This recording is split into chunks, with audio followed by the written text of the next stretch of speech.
I'm Gabe from Dungeon Masters New York, and today on the Monster Breakdown, we're going to talk about some Bullywugs. Bullywugs are anthropomorphic frogmen who live in the marshes and the swamps of the Sword Coast, and I guess in the Forgotten Realms in general, but they have to keep their skin wet at all times, so they're usually found in those areas. They might be in a rainforest, or maybe you could have them be like a tree frog type race of Bullywugs, you know? You can do whatever you want with them, let your imagination run wild, but in general, they're not the smartest, or, you know, they're very low on intelligence. They're actually -2 for their intelligence, and they, you know, they're like dumbed-down goblins that live in wet areas, essentially, and they like to lord any kind of power they have over, you know, over their captives. They like to take people prisoner rather than slay them, you know, so if you get caught in their territory, they're not just going to attack you with their spears and try to, you know, just get you and kill you. They're going to get one of their giant frogs that they've tamed to come over and swallow you and bring you back to their camp, so they could kind of basically do the whole evil villain showing off their, you know, their plan to destroy the world to you. They're not going to destroy the world, they're Bullywugs, but, you know, they're going to be like, oh, look at all the conquering we've done, and I mean, I don't know how they would talk. I guess it'd be more like like, the way we talk is like frogmen of some kind. So, I don't know, just have fun with that. I don't know how they would talk, but that's how I would do it.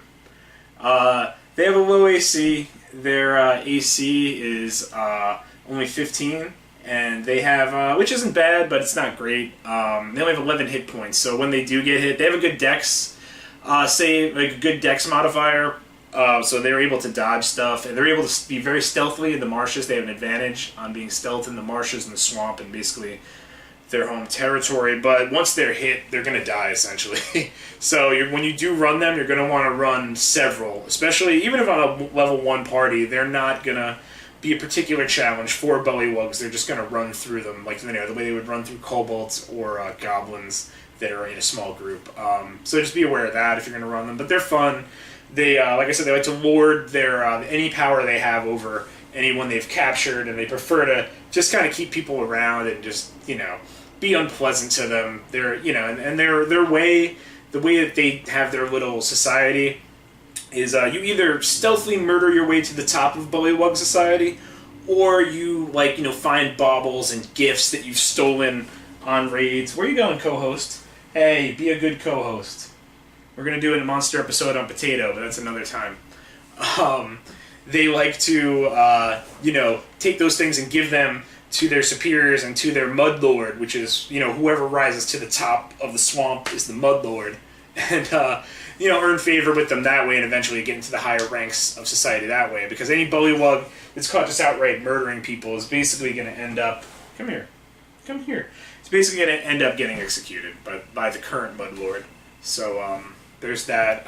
When I run them, I just run them as just really, like, maniacal. I run them as that they actually breed hyenas and assist other, you know, larger, you know, antagonists in their deeds. Like, I had it where they were breeding these hyenas, and then they were selling the hyenas to this priest of Yingu, I think, you know, the knoll god, and he was in turn getting those hyenas and feeding dead, you know, innocent dead people to them and making knolls and just starting this apocalypse. It was a really good time. So anyway, Bullywugs can start, you know, they could be the beginning of something big.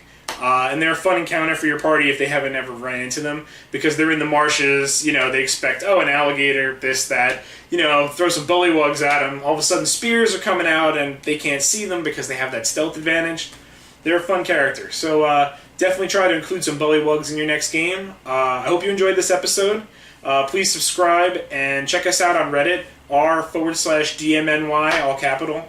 And over there you can see pictures from our games that we do every Tuesday night over at the Beer Noggin in Bronxville. We have a few seats available still, so if you want to join that game, you know, shoot us an email over here at DMNY, and we'll catch you next time. Thanks for watching.